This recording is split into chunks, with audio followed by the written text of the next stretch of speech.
Oh. Betul dengan Jas? Astagfirullahalazim, Umi. Kan Jas dah bagi tahu. Jas nak fokus belajar dulu.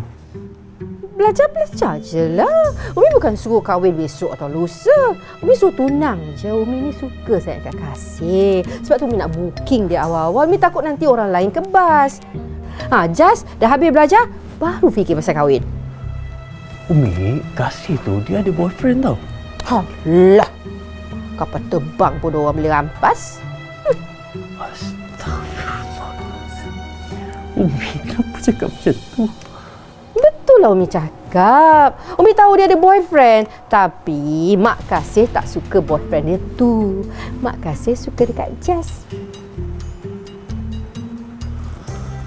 Astagfirullah. Jas.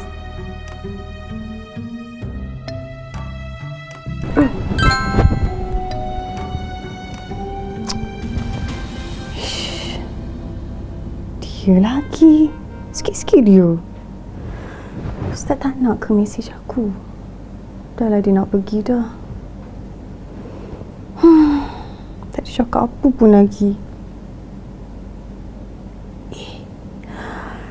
Esok tengah hari kan ada program dengan Muslimin.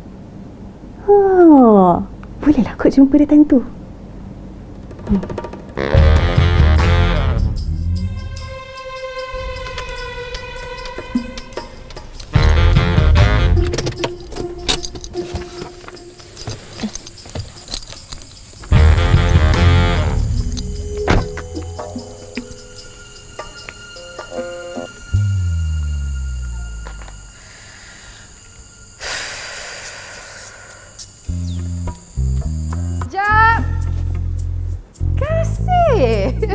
Hello, bakal mak mertua.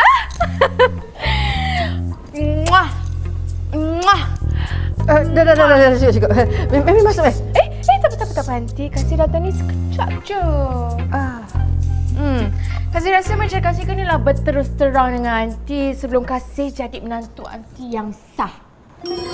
Takut nanti kalau Aunty tahu, Aunty terkejutlah pula. Aunty ni belum apa-apa hal dia macam terkejut dah. Tak apa, Aunty, relax. Okey, jom kita start. Ya. Yang nombor 1. Oh, satu. Nombor 1.